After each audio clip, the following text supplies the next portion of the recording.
Mic देना है। चलो। ओम अज्ञानतिमिरन्धस्य ज्ञानाञ्जनशलाकया चक्षुरुन्मिलितं येन तस्मै श्रीगुरुवे नमः। श्रीचैतन्यमनोभीष्टं स्थापितं येन भूतले स्वयं रूपकदा मह्यं ददाति स्वपदान्तिकं। वन्देऽहं श्रीगुरो श्रीयुतापदकमलं श्रीगुरुन् वैष्णवांश्च श्रीरूपं साग्रजातं सहगण रघुनाथान्वितं तं सजीवं सावद्वैतं सावधूतं परिजना सहितं कृष्णचैतन्यदेवं श्रीराधा कृष्णपादान् सहगण ललिता श्रीविशाखान्वितांश्च नमो विष्णुपादाय कृष्णप्रेष्ठाय भूतले श्रीमते भक्तिवेदांत स्वामिनिति नामिने। नमस्ते सरस्वते देवे गौरवाणी प्रचारिणे निर्विशेष शून्यवादी पाश्चात्य देश तारिणे। श्री कृष्ण चैतन्य प्रभु नित्यानंद श्री अद्वैत गदाधर शिवासादि गौरभक्तवृंद। हरे कृष्णा कृष्णा कृष्णा हरे हरे, हरे राम राम राम हरे हरे।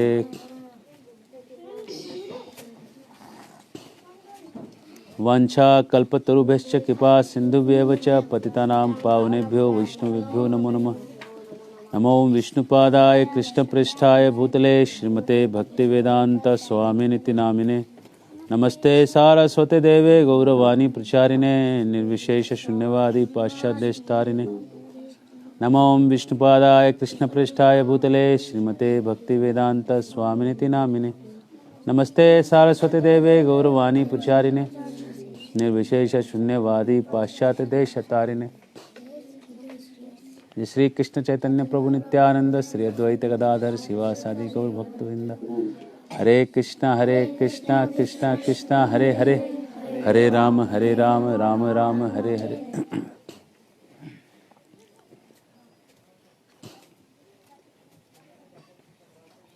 1977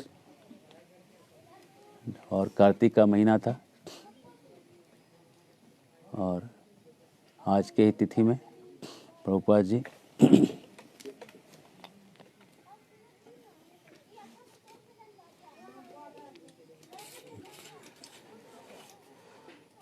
चतुर्थी, शुक्ल पक्ष की चतुर्थी और प्रभुपाद जी का आज तिरुभाव हुआ। आज से वैकुंठ नित्य धाम गोलोक श्री वृंदावन में प्रवेश किए। एक बार किसी ने सवाल किया कि प्रभुपाद आप यहाँ से कहाँ जाइएगा, यहाँ से आप इसके बाद कहाँ जाने वाले हैं। तो प्रभुपाद जी ने कहा हरे कृष्ण। हाँ, तो प्रभुपाद जी ने कहा यहाँ के बाद मैं नीचे के लोकों में जाऊँगा। नीचे के लोक में कैसे कैसे लोग रहते हैं। कुछ लोग नीचे के जो लोग होते हैं, जो धरती से नीचे भी कुछ लोग हैं, वहाँ बहुत पैसा है, सोना बहुत है और वहाँ पे काफ़ी भोग का सामग्री है। स्वर्ग के जैसा ही भोग है वहाँ पे। और वहाँ पे भगवान को एथिस्ट लोग ज़्यादा रहते हैं नीचे के लोकों में। नीचे के लोकों में नास्तिक लोग ज़्यादा भरे हुए हैं, जिन्होंने पुण्य तो किया है लेकिन भगवान को याद करके नहीं। जैसे रेलवे स्टेशन पे पानी बांटना, ये एक पुण्य का काम है। कॉपी किताब बांटना पुण्य का काम है। और लेकिन अगर भगवान को केंद्र करके किया है तो स्वर्ग प्राप्त होगा। और भगवान को ना मान के अगर नास्तिक है, कोई भगवान को नहीं मानता है, बोलता है इंसान ही सब कुछ है, इंसान को ही देना चाहिए, इंसानियत से बड़ा धर्म कुछ नहीं है, इंसानियत को धर्म मानने वाले सब लोग बिल स्वर्ग में जाएंगे। बिल जो उसमें जो पुण्यवान है, वो उसमें जो पुण्य किया है वो लोग बिल स्वर्ग। बिल मतलब जो जमीन के अंदर जो चूहा का बिल होता है, तो उसके लिए बिल स्वर्ग बोलते हैं। मतलब जमीन के अंदर बिल है, बिल के अंदर ही स्वर्ग है। वो वहाँ अलग अलग तरह के लोग रहते हैं। कुछ लोग उसमें जो होते हैं वो सांप योनि में होते हैं, सांप, आधे सांप आधे आदमी होते हैं, नागराज ऐसे होते हैं। उसमें कुछ लोग होते हैं आधे मछली और आधे आदमी होते हैं, जैसे कालिया था, कालिया आधा मछली था, आधा सांप था और आधा आधा जो है वो इंसान था। वैसे ही आधे मछली और आधे इंसान भी होते हैं, जिसको मत्स्य कन्या कहते हैं, है ना। इंग्लिश में उसको जलपरी तो ये जो रहते हैं आधे नाग कन्या, मत्स्य कन्या, ये सब जो लोग होते हैं ये सब नीचे के लोगों में पाए जाते हैं। और इनको वहाँ जो पीने का जो पानी होता है, वहाँ का पानी पीने से 10,000 हाथी का शक्ति आता है, और 10,000 हाथी का शक्ति इन लोगों के पास होता है। बहुत शक्तिशाली लोग होते हैं। और वहाँ पे केवल इतना शक्ति आने के बाद और कुछ काम करने की ज़रूरत नहीं है, सब खाने पीने का इतना प्रचुर वहाँ है कि कुछ करने का कोई ज़रूरत ही नहीं। हम लोग यहाँ काम इसलिए करते हैं कि बिना काम किए खाएंगे क्या। अगर बिना काम किए चावल उग जाता था, बिना काम किए सब हो जाता तो कोई मेहनत करता था? हाँ? ऐसे चावल घर में पड़ा हुआ है, सोना पड़ा हुआ है, तो कौन जाएगा काम करने के लिए? कोई जाएगा? सब आराम करते थे, है ना।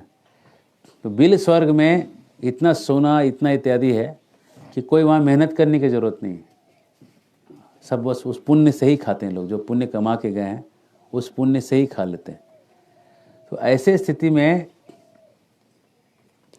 जाके, और पहले से ही जो कोई नास्तिक था तो कैसे क्या भगवान की भक्ति में लगेगा। तो प्रभुपाद जी से जब पूछा गया कि आप इसके बाद कहाँ जाएंगे, तो प्रभुपाद जी ने कहा कि इसके बाद हम नीचे बिल स्वर्गों में जाएंगे, वहाँ भी प्रचार की ज़रूरत है कि नहीं? ज़रूरत है, थोड़ा बहुत है, बहुत ज़रूरत है। तो प्रभुपाद का जो जीवन था, इस जीवन में उन्होंने एक चीज़ दिखाया, बहुत कुछ दिखाया जीवन में। उन्होंने अपने जीवन से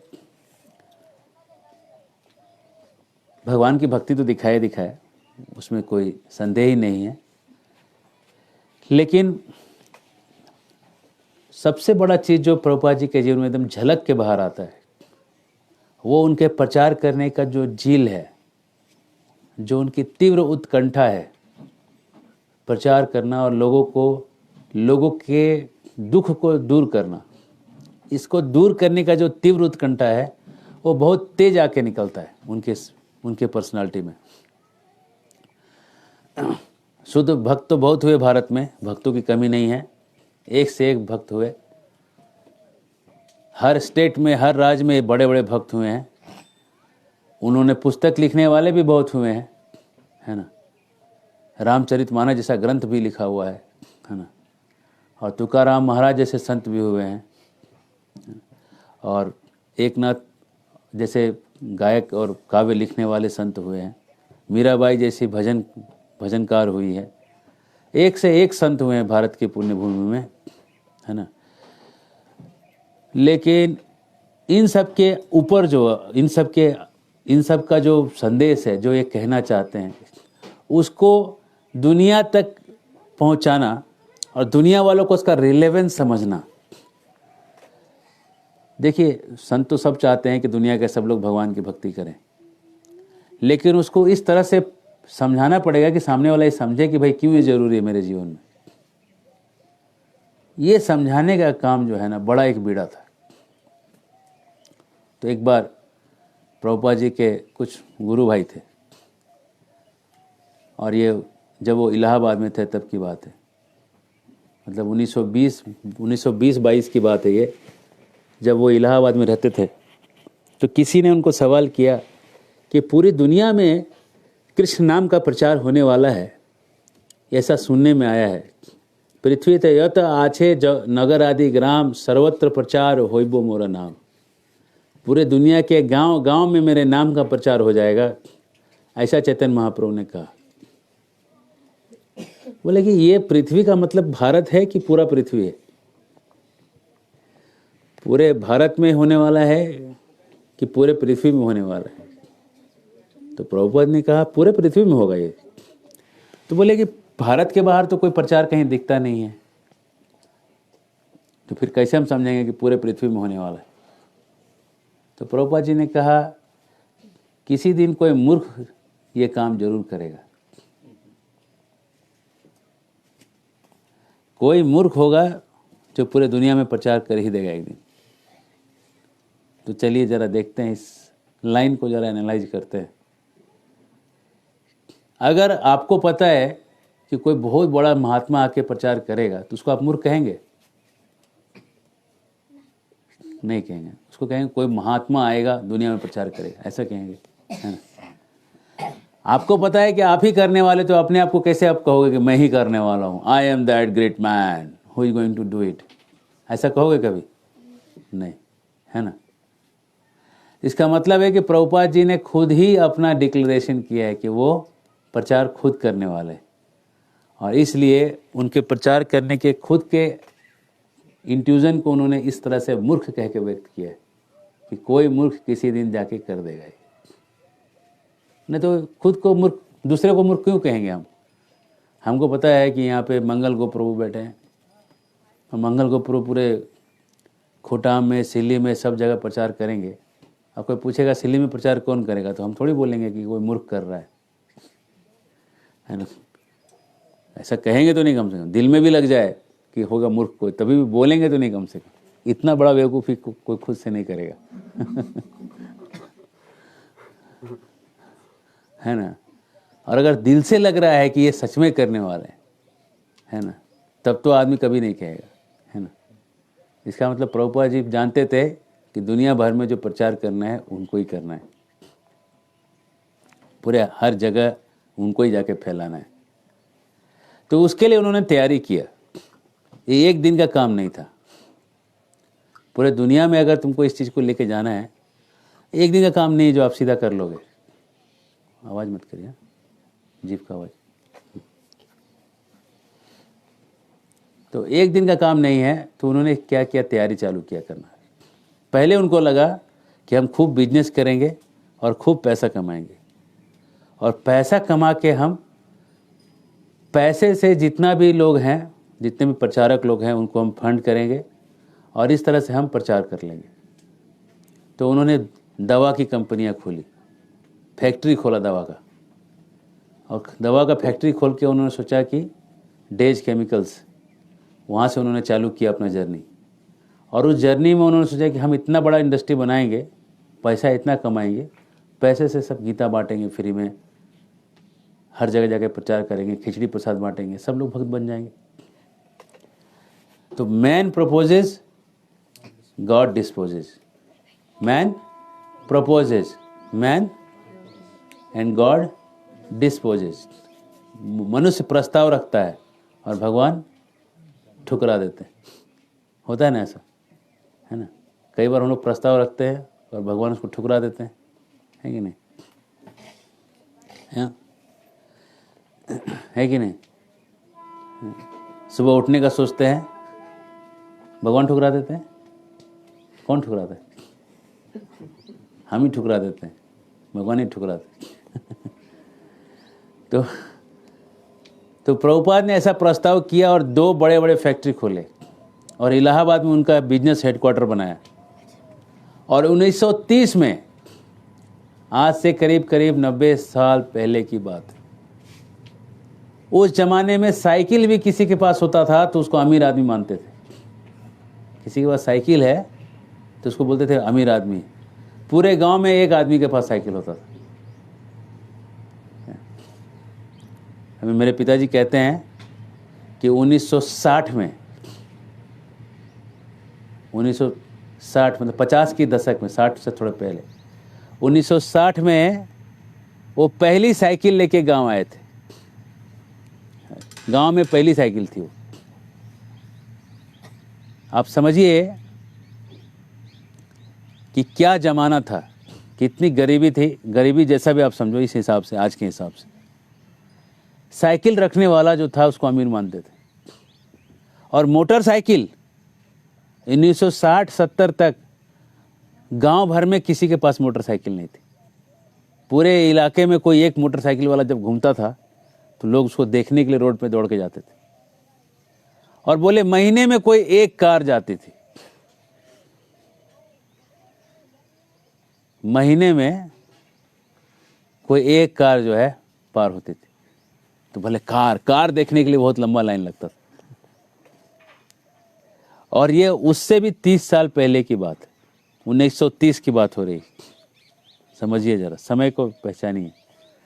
1930 में जो आदमी के पास 2 फैक्ट्री है और उन्होंने अपना कार खरीदा था 8,000 रुपया डाल के। तब का 8,000 मतलब आज का 20 लाख हुआ। 8,000 रुपया में कार खरीदा था, जिसको आजकल राम प्यारी कहते हैं। राम प्यारी मॉडल, पुराना वाला मॉडल था ना जो, हाँ वो मॉडल। और वो कार पूरे इलाहाबाद में कुछ 1 या 2 लोगों के पास था, जो कार प्रभुपाद ने खरीदा था, है ना, जिस मॉडल के कार में घूमते थे। तो उनको जो लगा कि हम पैसे कमा के प्रचार करेंगे, तो भगवान ने पैसा दिया, सफलता दिया। और जहाँ जहाँ जाते थे पूरा बिजनेस एकदम बूम हो रहा था, बढ़ रहा था। लेकिन भगवान कुछ और चाहते थे। अब तब उनका नाम था अभय बाबू, जब बिजनेस करते थे, और बहुत एक्सपर्ट बिजनेसमैन थे अभय बाबू। लेकिन जब भजन गाते थे तो भजन सुन के सब लोगों की आंखों से आंसू आने लगता था। तो एक बार किसी महात्मा ने सवाल किया कि अभय बाबू, आपका भजन में इतना रस कैसे आता है, और आप जब प्रवचन करते हैं तो इतना मधुर कैसे लगता है? कौन सा टॉनिक आप पीते हैं जिससे कि आपका जो है गला इतना मधुर है? इतना भाव है आपका? कोई टॉनिक है, बोतल वोतल तो दीजिए, हम भी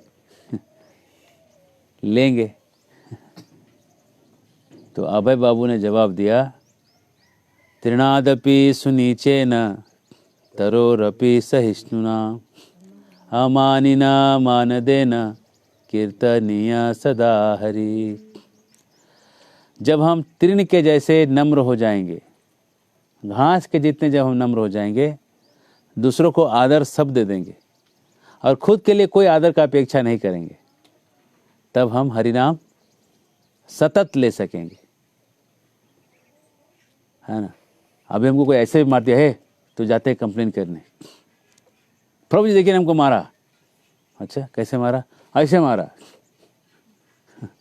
कोई बहुत बड़ा चीज़ है? ऐसे मार दिया तो बहुत बड़ा चीज़ हो गया, है ना। कोई बड़ा चीज़ नहीं, लेकिन हमको लगता है कि बहुत बड़ा चीज़ है। हमको अनादर कर दिया, है ना, हमारा अनादर हो गया ऐसे मार दिया तो प्रभुपाद ने कहा, और ये टॉनिक मैं एक दिन पूरे दुनिया को पिला दूंगा।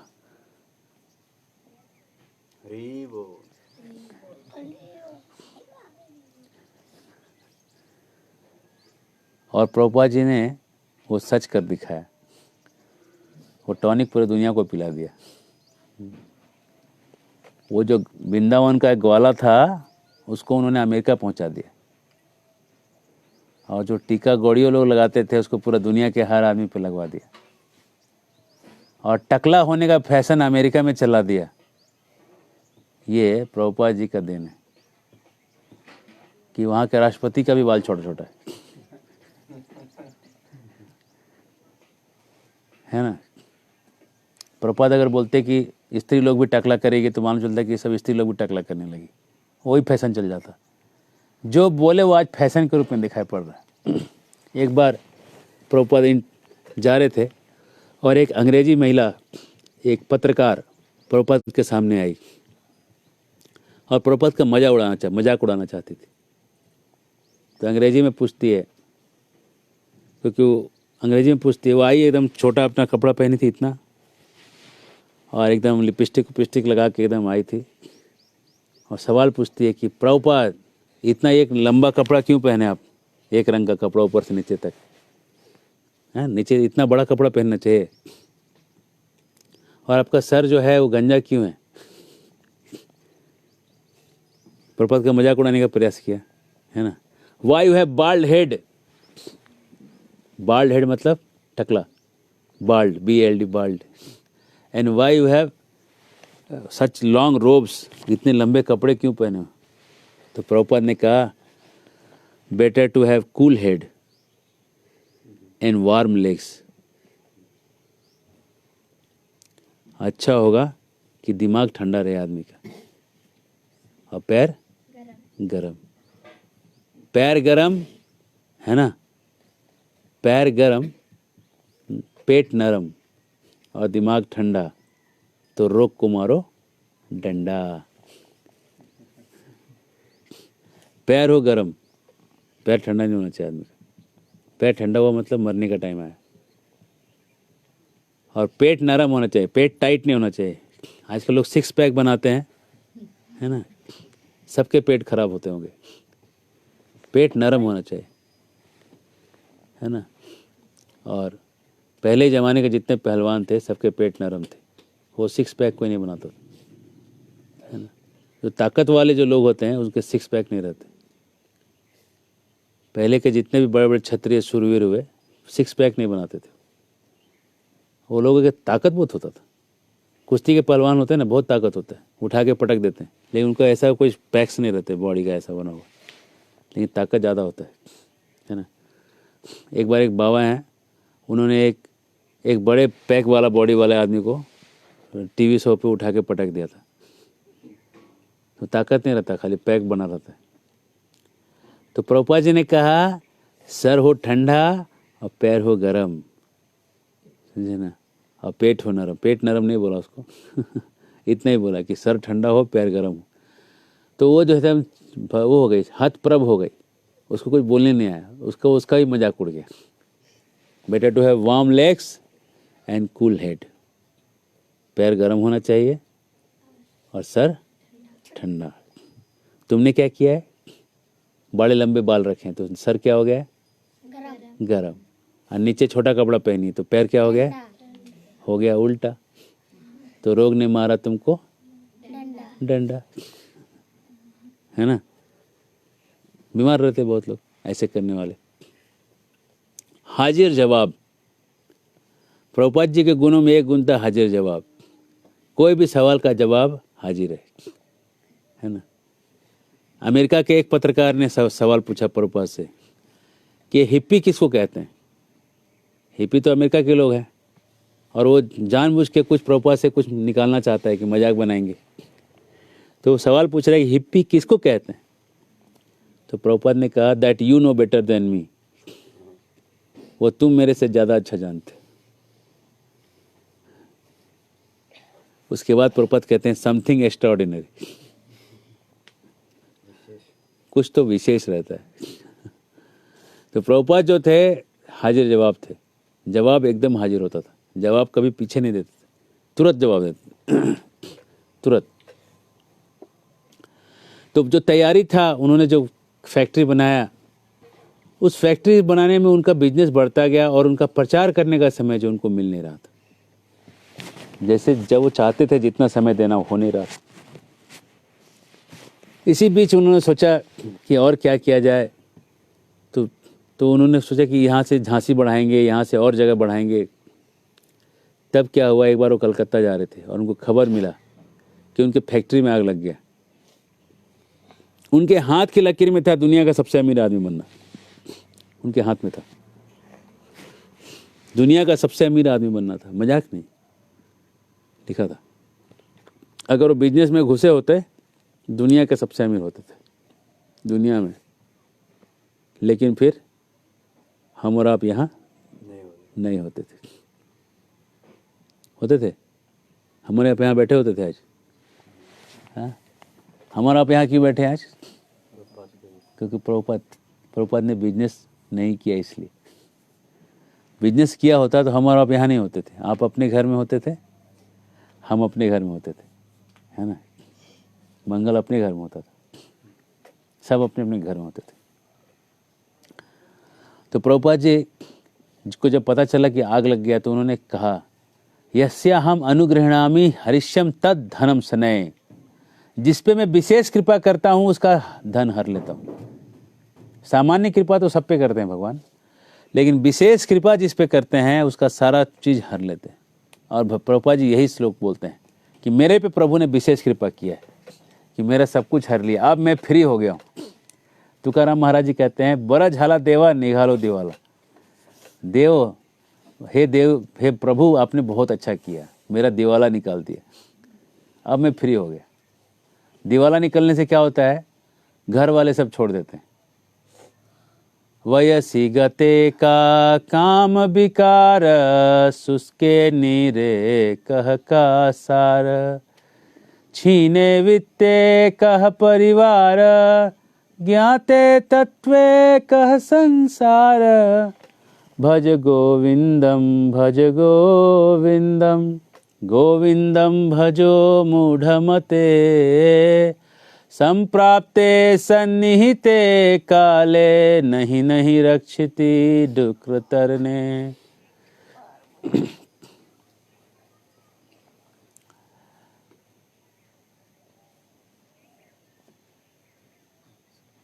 तो शंकराचार्य जी कहते हैं कि जब पैसा खत्म हो जाता है तो परिवार वाले छोड़ के चले जाते हैं। परिवार वाले तब तक ही आपके साथ रहते हैं जब तक पैसा है। जब कोई आदमी बहुत अमीर बन जाता है तो उसके गांव के सब लोग बोलते हैं कि मेरा भाई है, मेरा घर वाला व्यक्ति, मेरा अपना है ना। छोटा लोग बोलेगा मेरे भैया हैं। और जब कोई आदमी गरीब हो जाता है तब क्या बोलते हैं? अगर अपने घर में भी अगर चचेरा भाई भी है तो क्या बोलेंगे? गांव का है, गाँव का है ना, उसको कोई गिनेगा नहीं। पैसा खत्म होते ही संबंध खत्म होता है। संसार में, दुनिया में संबंध आदमी तब तक रखता है जब तक पैसा है ना। एक बार एक माता जी बच्चे को पैसा भेजती थी तो वो थैंक यू का लेटर भी नहीं लिखता था तो बेटा है। तो माता जो है अपने इसको पूछती, अपने एक बड़े भाई को पूछती कि क्या करना चाहिए। तो बड़ा भाई बोला इसका कोई बड़ा उपाय नहीं, तुरंत हम निकालते हैं उपाय। तो एक पत्र लिखे तो तुरंत अगला एक पत्र आया बेटे का। तो माँ बोली अरे क्या आपने जादू किया, क्या लिखा था उस पत्र में कि उसने तुरंत लेटर लिख दिया, वापस रिप्लाई किया। बोला कुछ नहीं, हम पूरा पत्र लिखे कि देखो तुम्हारे मामा लिख रहे हैं, तुमको हम इसमें 10,000 रुपये भेजे हैं, तुम ले लेना और खुश रहना। और उसमें पैसा डाले नहीं, हम पत्र भेज दिए। तुरंत पत्र आया लिख के कि वो जो मामा जी बहुत अच्छा लगा आपका पत्र लिखे, बोलो पैसा कहाँ है जो आप डाले थे। दुनिया का आदमी कब मिलता है? कब? जब काम पड़ता है तब याद करता है, उसके पहले याद नहीं करता, तब याद करता दुनिया का आदमी, है ना। तो दुनिया के व्यक्ति का ये स्वभाव है कि जब ऐसा होता है तो आदमी आता है। इसी तरह प्रभुपाद जी देखे कि जैसे उनका पैसा खत्म हुआ, उनके सारे संबंधी जो है दूर दूर जाने लगे। तो गए अपने घर, अपने जब घर में गए तो वहाँ पे देखे कि उनकी पत्नी ने सब किताब उताब जो था, गीता वीता सब रद्दी में बेच दिया। तो प्रभुपाद जी सोचे कि अब हमको संन्यास लेने का टाइम आ गया, है ना। कुछ लोग कहते हैं कि प्रभुपाद ने कहा टी और मी, किस लिए बेचा? तो पत्नी कहती है कि हम चाय खरीदने के लिए बेच दी। तो प्रभुपाद ने बोला चाय चाहिए कि मैं चाहिए, यू वांट टी और मी? तो उन्होंने बोला टी। तो प्रभुपाद ने उसको छोड़ दिया। ये बात जो है उनके परिवार वालों से बात करके कहीं से भी पुष्टि नहीं होती इस चीज़ की कि ये चीज़ ऐसा हुआ था, है ना। वृंदावन चंद्र प्रभु जो हैं उनसे बात हुआ। प्रभुपाद जी की जो पत्नी थी काफ़ी धर्मपरायणा थी और पति भक्त थी, बहुत ही बड़ी पति भक्त थी। और प्रभुपाद जी ने जब संन्यास लिया बाद में, तभी भी उन्होंने संन्यास लेने से भी उनको वो रोका नहीं। और हर जगह जहाँ भी उन्होंने हुआ उन्होंने मदद किया। और अगर वो चाहती तो इस्कॉन के अंदर वो एक पत्नी के रूप में अधिकार से इस्कॉन ट्रस्ट की आधी मालिक बन सकती थी। कोर्ट में उनका दावा ऊपर था, इस्कॉन का दावा कमज़ोर रहता है ना। लेकिन उन्होंने खुद ही देखा कि ये मेरे पति का किया हुआ है और ये आध्यात्मिक कार्य है, तो इसमें उन्होंने भी दिल से पूरा समर्थन किया और उसमें से 1 रुपया नहीं लिया। फिर इस्कॉन के तरफ से माता को जो है उनको रहने का व्यवस्था इत्यादि किया गया, है ना। लेकिन वो चाहती तो समझ लीजिए अगर कोई भौतिकवादी व्यक्ति होता, है ना, लेकिन चूंकि प्रभुपाद जी की पत्नी थी, उनके साथ रही थी, एक शुद्ध भक्त के साथ इतने साल वो निकाली थी, तो उनमें उनका गुण तो रहेगा ही, है ना। तो जब उन्होंने देखा, हाँ वो चाहती तो अब समझ लो ना, पूरा इस मायापुर का आधा, सबका आधा आधा हो जाता तो कितना पैसा उनके पास होता, लेकिन वो कुछ नहीं उन्होंने लिया। कलकत्ता में एक छोटे से फ्लैट में रहती थी और जब तक रहीं भक्तों को बहुत आदर के साथ रखी। उनका जो एक बेटा है प्रभुपाद जी का, बता रही थी, उनके परिवार वाले बताते हैं, वो प्रभुपाद जी के रहते ही उसने संन्यास ले लिया था। वो हिमालय चला गया, फिर वो लौट के नहीं आया।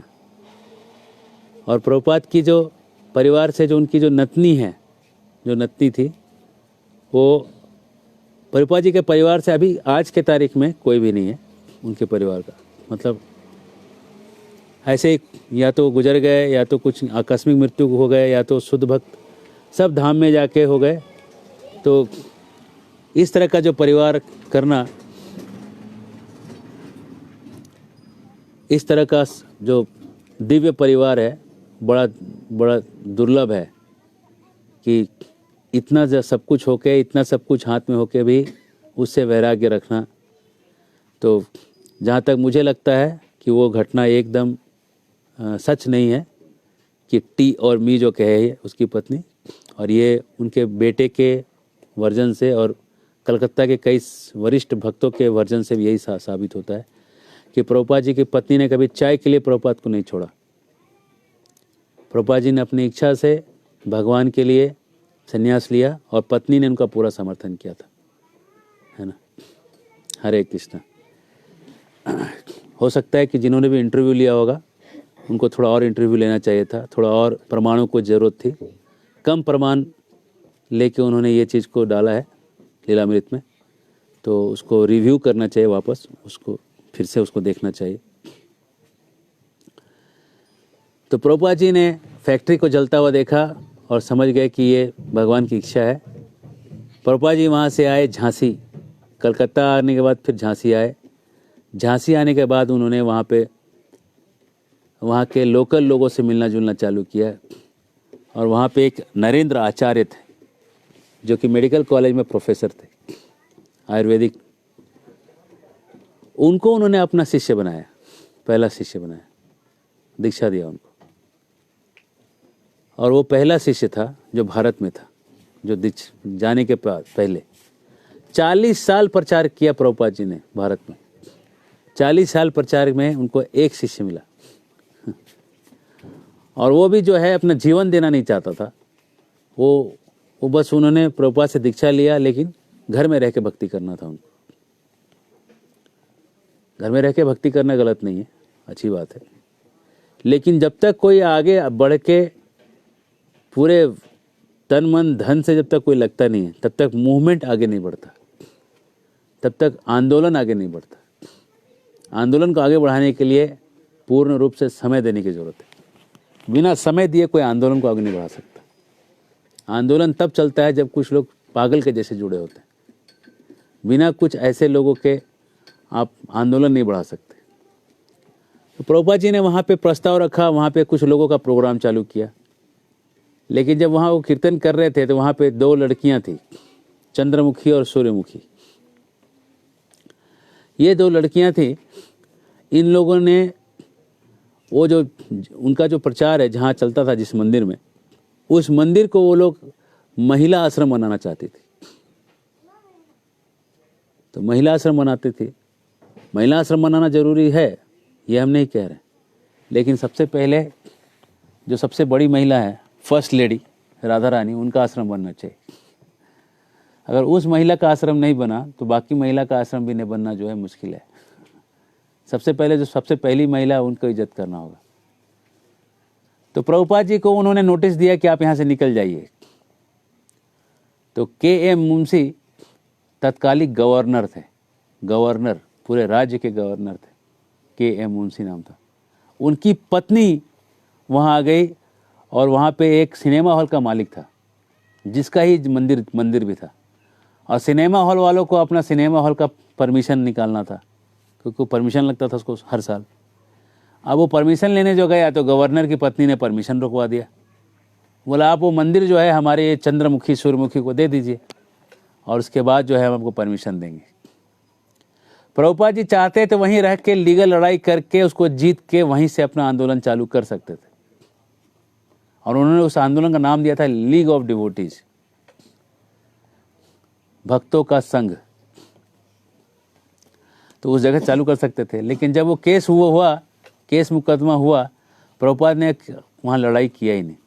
प्रभुपाद ने कहा मैं वैकुंठ से धरती पे आया, मैं केस मुकदमा लड़ने के लिए नहीं आया हूँ, मैं आंदोलन को स्थापित करने के लिए आया हूँ।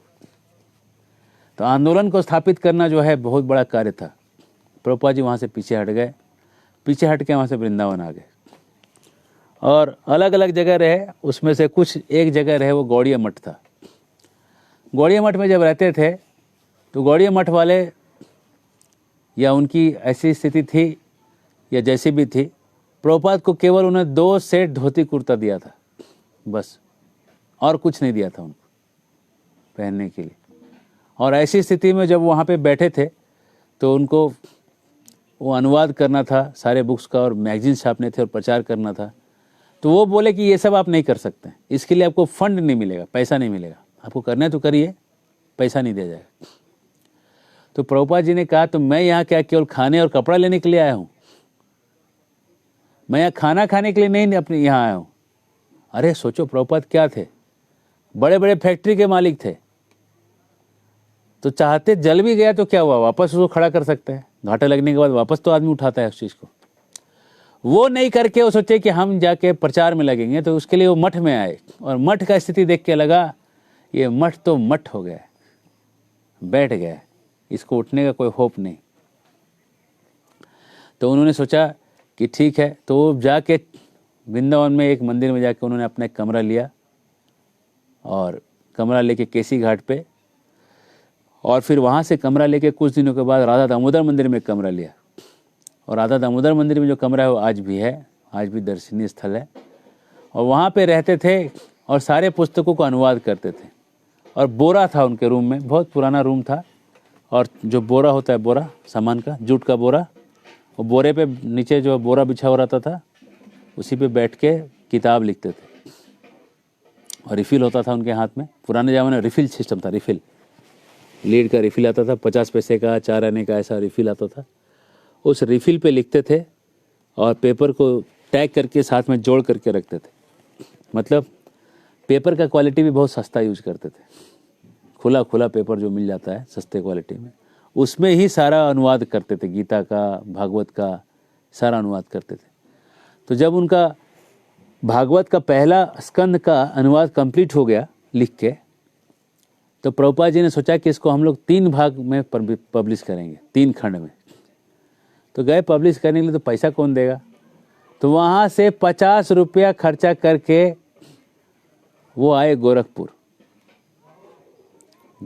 आए। भाड़ा बहुत महंगा था तब का, 50 रुपया मतलब आज का समझ लीजिए कि 5,000 या 10,000 हो जाएगा, टैक्सी का भाड़ा हो जाएगा। इतना महंगा भाड़ा देके वो गोरखपुर गए, वृंदावन से मथुरा, मथुरा से गोरखपुर। और गोरखपुर में वहाँ जाके मिले गीता प्रेस के संस्थापक हनुमान प्रसाद जी पोद्दार, जिनको भाई जी के नाम से जाना जाता है। भाई जी एक बहुत बड़े लेखक हुए, भाई जी बहुत बड़े विजनरी हुए, एक दिग्दर्शी हुए। भाई जी अपने आप में एक भगवान के अच्छे भक्त हुए।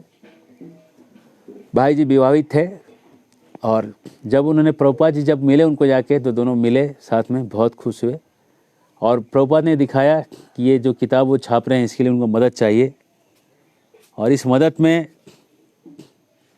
प्रभुपाद जी ने जो उनको जब बताया, तो भाई जी ने तब के ज़माने में जब 8,000 रुपये में कार खरीदते थे, बड़ी महंगी वाली कार, तब के ज़माने में उन्होंने 5,000 रुपया दान किया।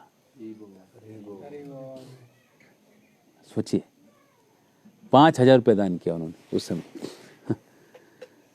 और वो रुपया लेके उन्होंने भागवतम के पहले स्कंद का पहला खंड पब्लिश किया। फर्स्ट कैंटो का 3 पार्ट, उसमें से फर्स्ट पार्ट वो पब्लिश किया। उसके बाद और एक सेठ जी को मिले। हाँ, उसके बाद प्रभुपाद जी आए बम्बई, और बम्बई में आके श्रीमती मुरारजी सिंधिया को मिले, जो सिंधिया स्टीम शिप कंपनी की मालिका थी।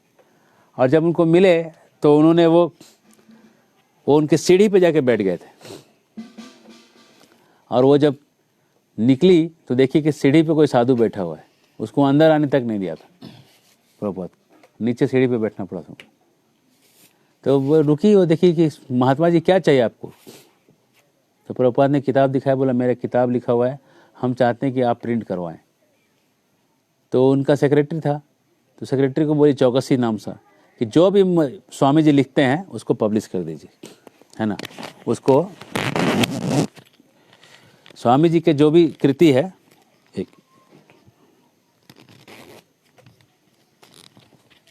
उसको छाप दीजिए। तो अगला 5,000 रुपया जो है श्रीमती मुरारजी सिंधिया ने दे दिया। इस तरह से उनका दूसरा वॉल्यूम छप गया। और दिल्ली के एक बड़े व्यवसायी थे डालमिया जी, उनके सेक्रेटरी ने भी 5,000 रुपये दिलवा दिया, तो वो 3rd वॉल्यूम में प्रिंट हो गया। इस तरह से भागवतम का 3 वॉल्यूम प्रिंट हो गया। अभी प्रिंट तो पैसा तो मिल गया, लेकिन उसमें ही उतना पैसा में ज़्यादा किताब कैसे छपेगा, ये भी तो टेक्निक है। तो प्रभुपाद जी ने क्या किया, पुरानी दिल्ली से जाके कागज़ खुद खरीदते थे जाके, क्योंकि खुद खरीदने से सस्ता मिलता है, दूसरा को बोल देने से कम ज़्यादा महंगा हो जाएगा। खुद जाके कागज़ खरीदते थे, और कागज़ खरीद के जो गली में जो लड़का लोग जो बवाल करता है, अंटा खेलता है, गुल्ली डंडा खेलता है, वो लोग को लेके जाते थे साथ में, और सबके माथा पे 1-1 रीम कागज़ दे देते थे, और खुद अपने माथा पे 3-4 रीम कागज़ ले लेते थे। और वहाँ से टोली बना के नई दिल्ली से, पुरानी दिल्ली में जहाँ पे कागज़ बिकता था, वहाँ से लेके 1.5-2 किलोमीटर जो जगह था जहाँ प्रिंटर था, वहाँ तक लेके जाते थे। तो देखा भाई, लोकल आदमी तो बैंक करने में पीछे नहीं रहता है। तो लोकल लोग क्या कहते हैं, अरे बुढ़ारी में लेके जाइएगा,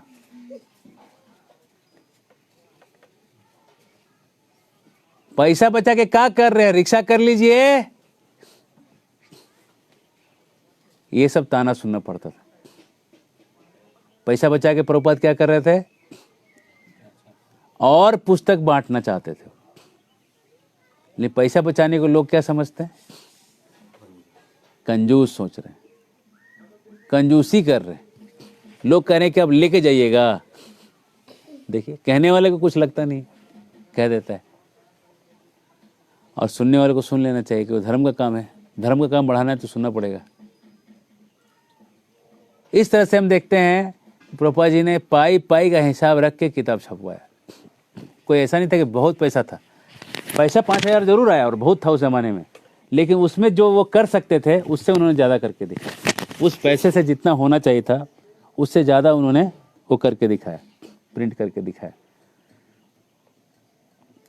और सुरेंद्र नाथ शर्मा जी जो प्रिंटर थे, प्रिंटर के हम जो मालिक थे, वो कहते हैं कि सुबह 6 बजे आ जाते थे और आके प्रूफ रीडिंग करना चालू करते थे। और जब ठंड का इतना, दिल्ली का ठंड, बहुत ठंड है दिल्ली में, दिल्ली के ठंड में एक चादर ओढ़ के आते थे, पतला चादर। दिल्ली के ठंड में 4 जैकेट लगता है आज के ज़माने में, वो एक चादर ओढ़ के आते थे। बोले वही होता था उनके पास और कुछ नहीं होता था। और जब वो 8-9 बजे तक सब करते थे तो पूछते थे कि आपने खाना खाया है, तो बोलते थे नहीं। सुबह 6 बजे पहुंच गए, मतलब निकले होंगे 5 बजे अपने घर से, क्योंकि वो तो कहीं रिक्शा लेते नहीं थे, पैसा बचाने के लिए चल के जाते थे। तो आधा घंटा पौना घंटा चलते होंगे उसको वहाँ पहुँचने के लिए, तब जाके मिलता होगा। और जब वो बोलता था कि, जब बोलते थे कि नहीं खाया नहीं है, तो वो जो अपना घर से जो खाना लेके आया निकलता है, वो खाना उनको शेयर करता है, और उसको आधा आधा करके ऐसा थोड़ा थोड़ा करके खाते हैं लोग। इस तरह की तपस्या को प्रभुपाद ने अपने जीवन में निकाल के दिखाया किताब छापने के लिए। किताब छापना जो है हमारे हाथ में आ गया है, और हम सोचते हैं हाँ ठीक है ना, सो व्हाट है, प्रभुपाद ने किताब लिखा है तो मैं क्या करूँ। नहीं, कैसे लिखा है पता होना चाहिए, किस उम्र में लिखा है पता होना चाहिए, क्यों लिखा है वो तो सबसे पहले पता होना चाहिए कि हमको क्यों लिखा गया ये करने के लिए। तो हमको इसलिए प्रभुपाद जी ने जो पुस्तकें लिखा है उसको अगर प्रभुपाद जी ने इतना कष्ट से लिखा है तो हमारा भी कर्तव्य बनता है उसको पढ़ने का, एकदम कर्तव्य बनता है कि हम पढ़ें उसको। तो प्रभुपाद किताबों को छापे और किताबों को छापने के बाद उनको अमेरिका जाना था। तो अमेरिका जाने के लिए पी फॉर्म पे साइन करवाना पड़ता था उस समय, उन जमानों में एक पी फॉर्म करके एक चीज़ होती थी, जो SBI बैंक से एक क्लियरेंस लेना होता था पी फॉर्म के ऊपर। तो पी फॉर्म का क्लियरेंस के लिए प्रभुपाद जी वहाँ रुके और वहाँ रुक के वहाँ पे जब वो गए तो वहाँ हर टेबल पे उनको ना बोला, आपका नहीं होगा, काम नहीं होगा, काम नहीं होगा। वो आखिरी तक जो सबसे टॉप आदमी था उसके अंदर चले गए केबिन में, और जो आखिरी आदमी जो मिला वो दक्षिण भारत का एक व्यक्ति था। वो जैसे ही देखा कि ये कुछ ढंग का भागवत लिखा हुआ है और ये भागवत का प्रचार करने के लिए अमेरिका जाना चाहते हैं, तुरंत उसने पी फॉर्म पे साइन करके दे दिया। हरी बोल। और प्रभुपाद के पास पी फॉर्म साइन हो गया और प्रभुपाद जी के पासपोर्ट में लिखा है भक्ति वेदांत स्वामी, दीक्षित नाम लेके उन्होंने करवाया पासपोर्ट और उसी नाम से वो गए यहाँ से।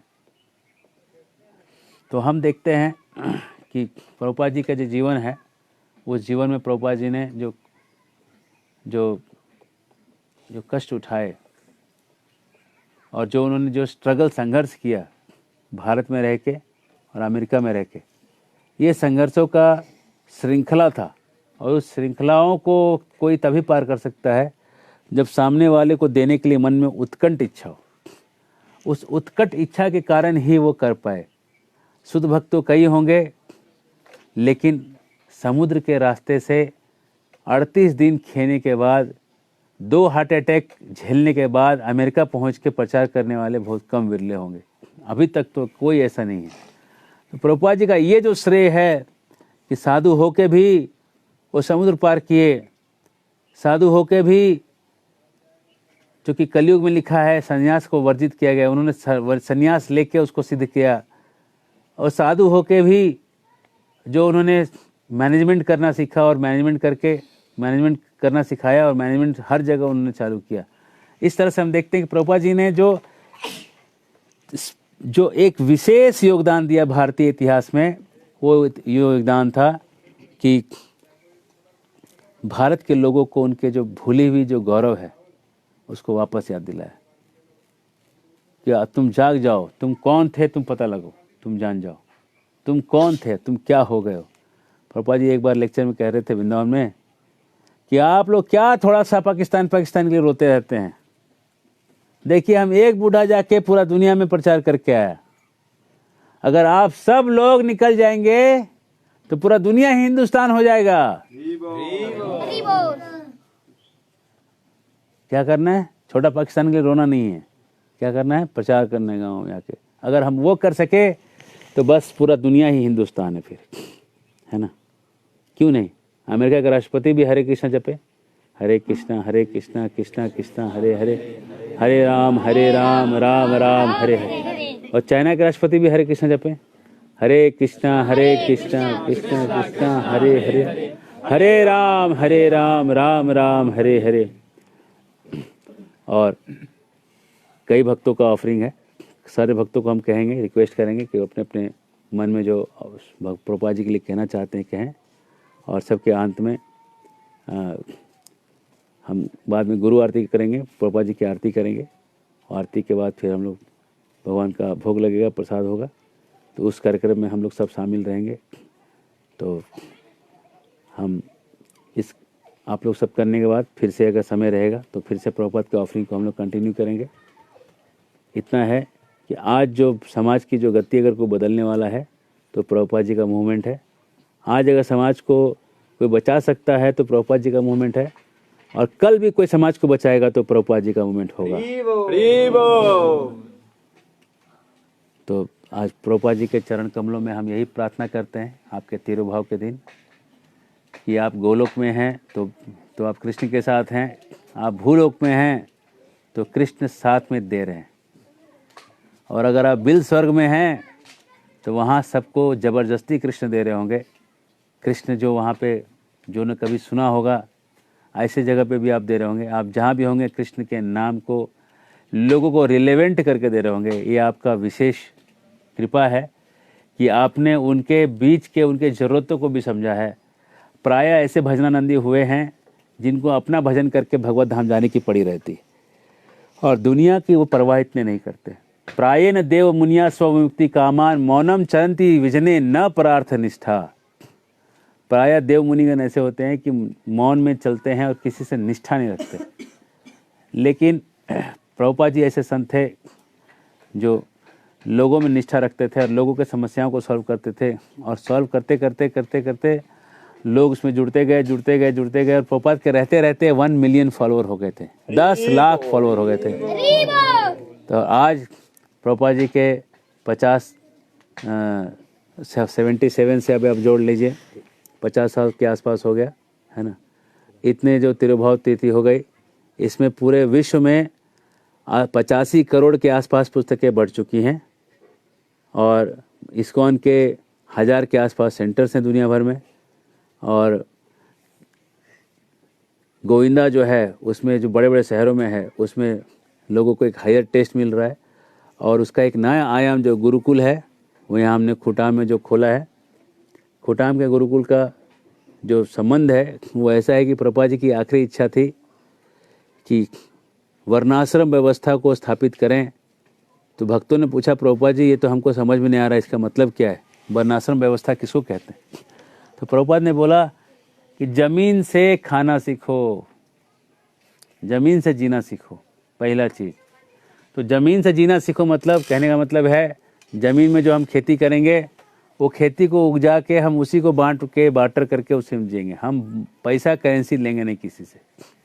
ज़मीन से जीना सीखने का मतलब है कि केवल चावल का खेती नहीं करेंगे, केवल गेहूं की खेती नहीं करेंगे, केवल नींबू की खेती नहीं करेंगे, सब चीज़ लगाएंगे जो हमको चाहिए।